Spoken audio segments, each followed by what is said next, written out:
नमस्कार, मी professor Somnath Galande, S&G professional academy. आज तुमच्यासाठी घेऊन येत आहोत online video lecture partnership final अकाउंटच्या ॲडजस्टमेंट्स. पहिल्या आणि दुसऱ्या व्हिडिओ लेक्चरमध्ये आपण पाहिलं होतं की त्या पार्टनरशिप फायनल अकाउंटमध्ये ज्या पॉईंट्स दिलेले असतात, ट्रायल बॅलन्समध्ये जे इम्पॉर्टंट टॉपिक्स होते, त्या टॉपिक्सला आपण कुठे आणि कशा प्रकारे ट्रान्सफर करणार याच्या बाबतीत आपण फर्स्ट आणि सेकंड लेक्चरमध्ये जाणून घेतलं होतं. आता तिसऱ्या व्हिडिओ लेक्चरमध्ये आपल्याला पाहायचं आहे की पार्टनरशिप फायनल अकाउंटमध्ये ज्या ऍडजस्टमेंट दिलेल्या असतात, ह्या ऍडजस्टमेंटचा इफेक्ट कुठे आणि कशा प्रकारे करावा लागेल हे आपल्याला जाणून घ्यायचं आहे. तर खाली तुम्हाला पीपीटी प्रेझेंटेशन मध्ये तुम्हाला दिसूनच येईल की आपल्याला कशा प्रकारे प्रेझेंटेशन करायचं आहे. तत्पूर्वी मी तुम्हाला इन्फॉर्मेशन देऊ इच्छितो की आमच्या चॅनलला जर तुम्ही सबस्क्राईब केलं नसेल तर तुम्ही सबस्क्राईब करा आणि जे बेल आयकॉन दिसते खाली ते बेल आयकॉन पण प्रेस करा, जेणेकरून तुम्हाला पुन्हा आमचे नवीन नवीन व्हिडिओज पाहण्यासाठी त्याची मदत होईल. तर S&G commerce professional academy learn from home. Corona व्हायरसमुळे तुम्हाला शाळा कॉलेजेसमध्ये जाऊन शिकणं पॉसिबल नाहीये, त्यामुळे आम्ही तुमच्यासाठी ऑनलाईन व्हिडिओ लेक्चर्स घेऊन येण्याचा प्रयत्न करत आहोत.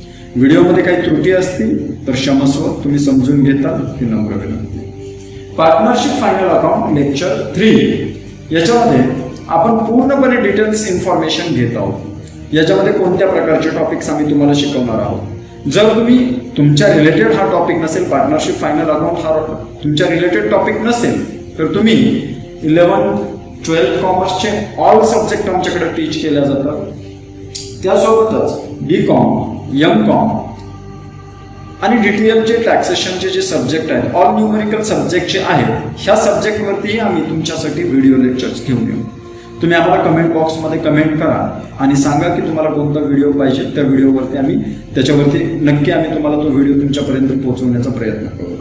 तर आपल्याला आज चालू करायचं आहे पार्टनरशिप फायनल अकाउंट आणि पार्टनरशिप फायनल अकाउंटच्या ऍडजस्टमेंट्स. ह्या ऍडजस्टमेंट्स कशा प्रकारे करायच्या, कुठून करायच्यात आपल्याला, म्हणजे पार्टनरशिप फायनल अकाउंटचे ऍडजस्टमेंट्स हे आपल्याला आजच्या लेक्चरमध्ये चालू करायचे. ओके, तर पार्टनरशिप फायनल अकाउंटच्या माफ करा, लेफ्ट साईडला पाहण्याचा एकच उद्देश आहे की माझा जो PC ठेवलेला आहे तो लेफ्ट साईडला ठेवलेला आहे. In this lecture we give details of partnership adjustment and their 2 effects. म्हणजे या लेक्चरमध्ये आपण पार्टनरशिपच्या ऍडजस्टमेंट्स आणि त्यांचे 2 इफेक्ट, म्हणजे नॉर्मली जर पाहायला गेलं प्रत्येक ऍडजस्टमेंटचे म्हणजे प्रत्येकाचे 2 इफेक्ट नॉर्मली होत असतात. त्याच्यामध्ये काहींचे 3 पण इफेक्ट आहेत, काहींचे 4 इफेक्ट आहेत. आपल्याला सर्वच डिटेल्स त्याच्यामध्ये पाहायचे. तर सर्वात प्रथम आपण चालू करत आहोत पहिली ऍडजस्टमेंट, जी की कंपल्सरी ऍडजस्टमेंट असते बोर्ड एक्झाम मध्ये.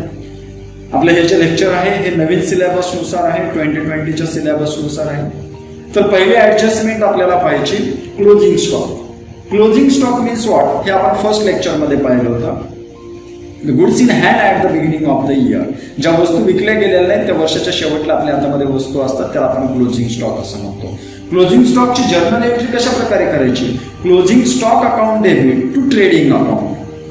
जर याला पोस्टिंग करायचं म्हटलं जर्नलमध्ये तर तुम्हाला माहितीच आहे, ट्रेडिंग अकाउंटच्या क्रेडिट साईडला जाऊन आपल्याला काही क्लोजिंग स्टॉक लिहावा लागेल. म्हणजे जर्नल पहिले आपण closing stock account debit to trading account. आता याचे 2 इफेक्ट होतात. तर याचे 2 इफेक्ट कुठे कुठे होणार. पहिला इफेक्ट याचा जाणार ट्रेडिंग अकाउंटच्या डेबिट क्रेडिट साईडला. ट्रेडिंग अकाउंटच्या क्रेडिट साईडला याचा पहिला इफेक्ट जाणार आणि दुसरा इफेक्ट याचा जाणार balance sheet asset side. Okay, तर हे होते क्लोजिंग स्टॉकचे adjustment. Next adjustment outstanding expenses. Outstanding means what, which is not paid, due but not paid. Due झालेले म्हणजे आपल्याला पेड करायचे पण आपण आणखी त्याला पेड केलेलं नाही. Okay, outstanding expenses. Outstanding expenses साठीची जर्नल एंट्री काय आहे. आउटस्टँडिंग एक्सपेन्सेस साठीची journal entry particular expenses account debit to outstanding expenses account. ही जर्नल एंट्री आपल्याला याच्यासाठी करावी लागेल. ओके, मग याची पोस्टिंग कुठे होणार. पोस्टिंग होणार याची बॅलन्स शीट मध्ये लायबिलिटी साईडला आणि रिस्पेक्टिव्ह एक्सपेन्सेस मध्ये आपल्याला ते ऍड करावं लागेल. पहिला इफेक्ट काय केला, बॅलन्स शीट लायबिलिटी साईड. कोणत्याही आधी एक इफेक्ट करा पण मिनिमम दोन्ही इफेक्ट करणं आपल्याला कंपल्सरी आहे. प्रॉफिट अँड लॉस अकाउंट किंवा ट्रेडिंग अकाउंट मधलं एक्सपेंडिचर असेल त्याच्यामध्ये त्या रिस्पेक्टिव्ह एक्सपेंडिचर मध्ये ऍड करा आणि सेकंड इफेक्ट मग बॅलन्स शीट लायबिलिटी साईडला ट्रान्सफर करा. म्हणजे आपल्याला याचे मिनिमम 2 इफेक्ट्स द्यावे लागणार. नेक्स्ट एक्सपेंडिचर आहे आपला prepaid expenses. The expenses which is paid in advance. म्हणजे त्याचा बेनिफिट आपण करंट अकाउंटिंग इयर मध्ये एक्झॉस्ट केलेला नाही, त्याचा बेनिफिट आपण नेक्स्ट अकाउंटिंग इयर मध्ये एक्झॉस्ट करणार आहोत. मग याच्यासाठी जर्नल एंट्री काय येणार.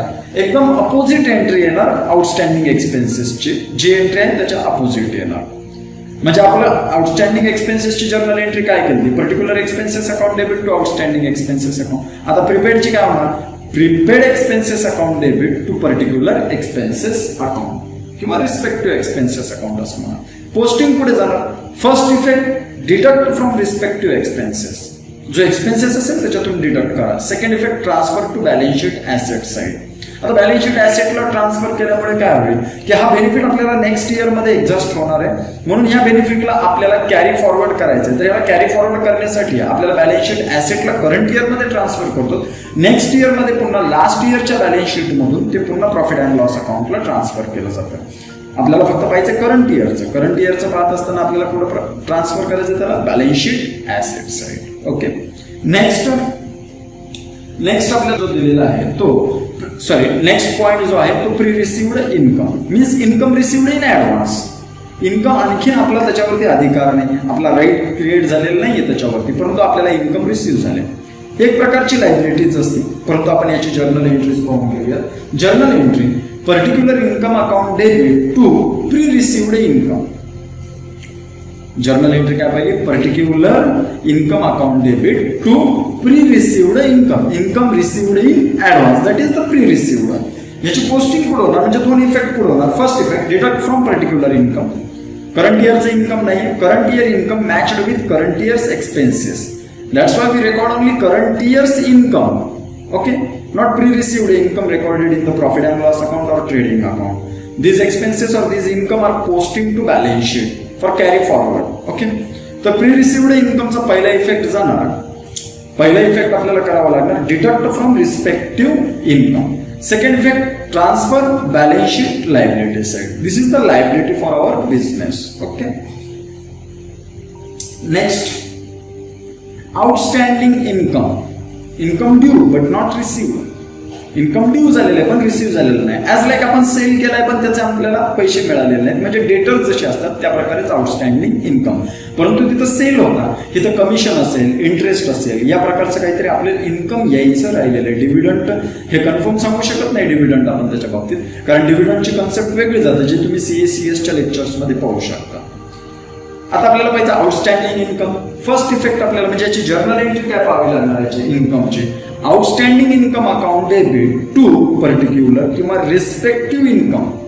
Outstanding income account debit to respective income account. ह्याचा इफेक्ट पुढे पुढे जाणार. पहिला effect add in respective income. त्या रिस्पेक्टिव्ह इन्कम मध्ये आपल्याला करंट इयरचं इन्कम आहे, आपल्याला करंट इयरच्या इन्कम मध्ये ऍड करावं लागेल. आणि आणखी मिळालेलं नाही, आपला राईट आहे, ते मिळण्याचा अधिकार आहे आपल्याला, म्हणून मिळाल्यानंतर त्याला म्हणजे मिळायचं आहे आणखीन ते नेक्स्ट इयर मध्ये मिळेल, परंतु त्याची तरतूद करावी लागेल. म्हणून सेकंड इफेक्ट आपल्याला बॅलन्स शीट ऍसेट साइडला ट्रान्सफर करावा लागेल. ओके, तर हे होतं आउटस्टँडिंग इन्कम. आता नेक्स्ट कन्सेप्ट आपण पाहतो बॅड डेट्स. बॅड डेट्सही मी तुम्हाला सांगितलं होतं अगोदरच्या फर्स्ट लेक्चरमध्ये, तुम्हाला त्याच्यामध्येच एक्सप्लेन केलेली कन्सेप्ट आहे. The debts which is not recovered, that is the bad debts. The debts which is not recovered from debtors. डेटरकडून जे पैसे मिळणारच नाहीयेत त्या पैशाला आपण बॅड डेट्स असं म्हणतो. बॅड डेट्सची जर्नल एंट्री काय होणार, bad debts account debit to debtors account. आणि याची पोस्टिंग काय करायची आपल्याला, firstly deduct from debtors and second effect transfer balance sheet profit and loss account debit side. Profit and loss अकाउंटच्या डेबिट साइडला जर पहिल्याचे बॅड डेट्स दिले असतील किंवा ट्रायल बॅलन्स मधल्या डेबिट साइडचे RDD असेल तर त्याच्यामध्ये आपल्याला ऍड करायचं. डेबिट साइडचे RDD म्हणतो, क्रेडिट साइडचे RDDचा इफेक्ट आपल्याला मायनस करायचा असेल किंवा क्रेडिट साइडला ट्रान्सफर करायचं प्रॉफिट अँड लॉस अकाउंटच्या. ट्रायल बॅलन्स मधल्या डेबिट साइडच्या RDD मध्ये आणि डेबिट साइडच्या बॅड डेब्ट्स मध्ये आपल्याला हे बॅड डेब्ट्स ऍड करायचे, ते ऍडजस्टमेंट मधले बॅड डेब्ट्स आहेत. ओके, नेक्स्ट आपल्याला याच्यामध्ये पाहिजे आता reserve for doubtful debts. Bad debts confirm आहे, RDD reserve for doubtful debts. Reserve for doubtful डेब्ट्सचा journal entry RDD account oblique RBD account. Reserve for doubtful debts किंवा reserve for bad and doubtful debts account debit to debtors account. याचा effect same करायचे, दोन effect deduct from debtors and second effect transfer profit and loss account debit side. आधीचे जे bad debts असतील किंवा आताचे bad debts add केलेले आहेत त्याच्यामध्ये RDD ऍड करायची. Okay, next reserve for discount on debtors. आता reserve for bad and doubtful debts आणि रिझर्व्ह फॉर डिस्काउंट ह्या कन्सेप्ट सेमच आहेत का वेगळ्या आहेत? तर डिफरंट कन्सेप्ट आहे. कारण काही डेटर्स अशा प्रकारचे असतात की आम्हाला डिस्काउंट द्या या प्रकारचे ते रिक्वेस्ट करत असतात किंवा आपण त्यांना सरसपणे डिस्काउंट देत असतो. जसे की मोठ्या मोठ्या कंपनीज असतात त्या डिस्काउंट अलाउड करत असतात त्यांच्या स्कीममध्ये. कारण मंथली टर्नओव्हरमध्ये जर ते बसत असतील तर तेवढं मंथली टर्नओव्हर त्यांनी घेतल्यानंतर तेवढं परचेसेस केल्यानंतर वरून कंपनीकडून त्यांना कन्सेशन डायरेक्टली डिस्काउंट डिडक्ट केला जातो. तो टर्नओव्हर स्टार्टिंगला माहिती नसतो कंपनीला, म्हणून हा नंतर एकदा टर्नओव्हरचं लिमिट क्रॉस झाल्यानंतर कंपनी त्यांना डिस्काउंट अलाउड करत असते. मग या डिस्काउंटला नंतर डेटर्समधून मायनस करायचं असतं. परंतु पहिला इफेक्ट आपण पाहिला डेटर्समधून मायनस. जर्नल एंट्री काय येणार याची? तर जर्नल एंट्री येणार reserve for discount account debit to debtors account, म्हणजे मायनस तर डेटरमधून होणारच. पण सेकंड इफेक्ट आपण जो करत होतो की बॅड डेब्ट्स किंवा प्रॉफिट अँड लॉस अकाउंटच्या डेबिट साईडला आपल्याला ट्रान्सफर करायचं आहे, पण बॅड डेब्ट्स किंवा आरडीडी मध्ये ऍड करायचं नाही आपल्याला. ओके, पुढचं reserve for discount on creditors. जसं आपले डेटर्स होते ज्यांच्याकडून आपल्याला पैसे मिळायचे होते त्यांना आपण डिस्काउंट दिला, त्याच प्रकारे आपण कोणाला तरी पैसे देणार आहोत त्यांच्याकडून आपल्याला डिस्काउंट मिळणार. म्हणजे आधीचा जो होता तो डिस्काउंट अलाउड होता, नंतरचा जो आहे तो डिस्काउंट रिसिव्ड आहे, म्हणजे हा इन्कम आहे आपला. हे जर इन्कम असेल तर पहिल्यांदा आपल्याला याची जर्नल एंट्री पाहिजे. जर्नल एंट्री काय येणार याची? Creditors account debit to reserve for discount account. Journal entry काय पाहिजे आपण? Creditors account debit to reserve for discount account. आणि याची पोस्टिंग कशा प्रकारे करायची? आपल्याला ट्रान्सफर कुठे करायचे? Profit and loss account credit side income आहे. Profit and loss account nominal account आहे. नॉमिनल अकाउंटचा क्रेडिटचा रूल काय सांगतो? Credit all income and gains. That's why we transfer profit and loss account credit side. And second effect deduct from creditors. आपल्याला काय करायचं आहे ना? क्रेडिटर्स मधून मायनस करायचं आहे. ओके, पुढची कन्सेप्ट आपल्याला पाहिजे डिप्रिसिएशन. डिप्रिसिएशनची नॉर्मली डेफिनेशन मुलांना सांगितली जाते की wear and tear in the assets. हे बरोबरच मी याला चुकीचं म्हणत नाही, परंतु डिप्रिसिएशनची ऍक्च्युअल डेफिनेशन काय येते? Decrease in the value of asset due to usage of assets, lapse of time और change in technology. Technology change झाल्यामुळे किंवा वेळ निघून गेल्यामुळे किंवा वापर केल्यामुळे ऍसेटचा त्याच्या व्हॅल्यूमध्ये जो डिक्रीज होतो त्याला आपण काय म्हणतो? तर त्याला आपण म्हणतो डिप्रिसिएशन. डिप्रिसिएशनसाठी जर्नल एंट्रीज दोन येतात आपल्याला माहिती. एक डिप्रिसिएशनची जर्नल एंट्री, दुसरी पोस्टिंगची. इथं फक्त मी तुम्हाला जी जर्नल एंट्री दिलेली आहे ती डिप्रिसिएशनची. डिप्रिसिएशनची जर्नल एंट्री काय येते? Depreciation account debit to fixed assets account. आणि दुसरी पोस्टिंगची जर्नल एंट्री आपली काय येणार आहे याच्यामध्ये? Profit and loss account debit to depreciation account. ही पोस्टिंगची जर्नल एंट्री दिलेली नाही, नॉर्मल जर्नल एंट्री दिलेली आहे. दोन इफेक्ट होणार. पहिला इफेक्ट याचा काय होणार? Deduct from respective fixed assets. तर रिस्पेक्टिव्ह फिक्स्ड ऍसेट्स मधून आपल्याला याला डिडक्ट करायचं आहे. आणि second effect transfer profit and loss account debit side. Profit and loss अकाउंटच्या डेबिट साईडला आपल्याला ट्रान्सफर करायचं आहे. ओके, नेक्स्ट कन्सेप्ट आहे इंटरेस्ट ऑन लोन.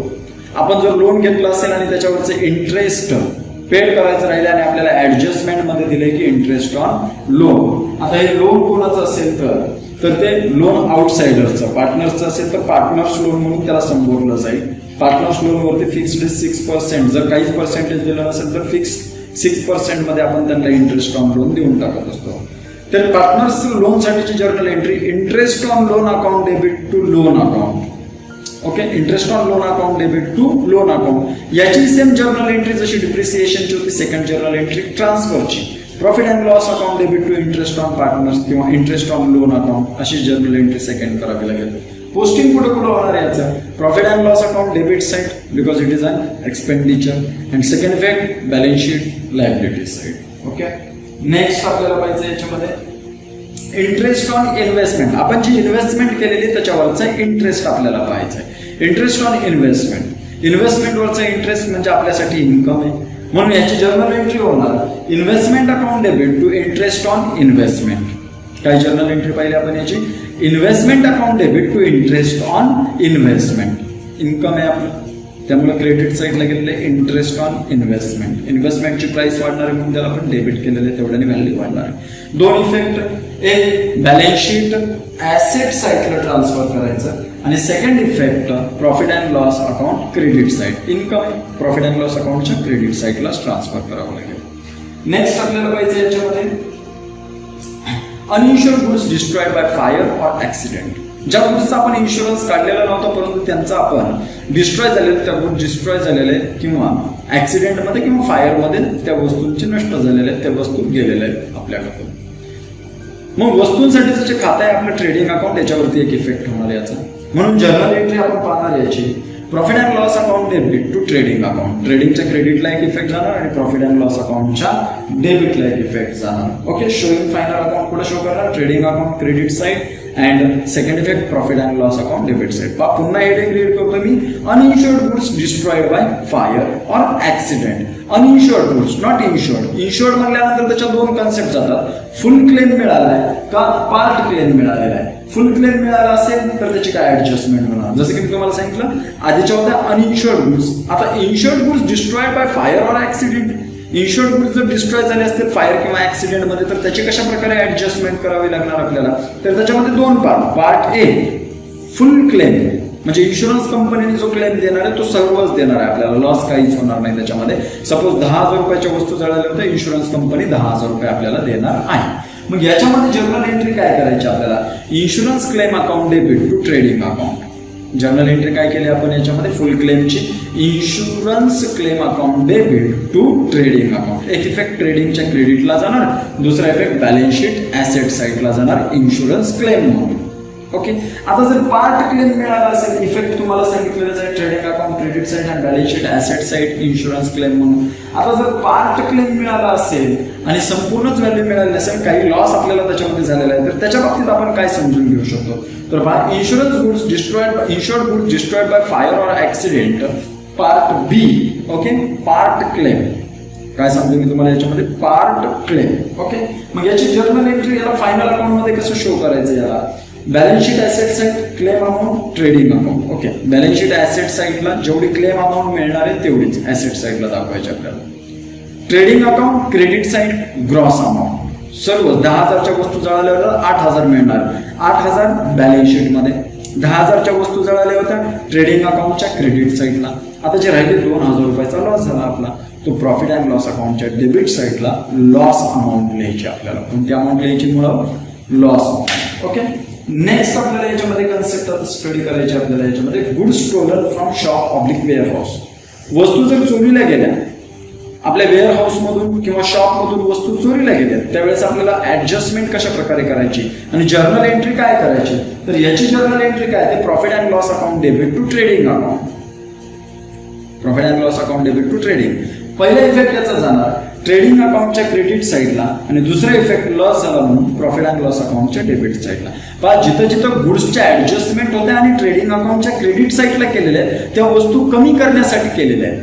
डायरेक्टली तुम्ही परचेसेस मधून मायनस केलं तरी चालेल, त्याच्यामध्ये काही प्रॉब्लेम येणार नाही. Okay, trading account credit side आणि profit and loss account debit side, या दोन ऍडजस्टमेंट पहिल्या. पुढची goods distributed as a free sample. वस्तू आल्या, वस्तू कमी कराव्या लागतात, ट्रेडिंग क्रेडिटला जाणार, मग डेबिटला. आता हा लॉस आहे का, नाही, मग हे काय आपली ऍडव्हर्टाइजमेंट. म्हणून goods distributed as a free sample जर असेल तर त्याला आपण म्हणतो ऍडव्हर्टाइजमेंट. जर्नल एंट्री आपण त्याची अशा प्रकारे पास करणार, advertisement account debit to purchases म्हणा किंवा ट्रेडिंग अकाउंट म्हणा.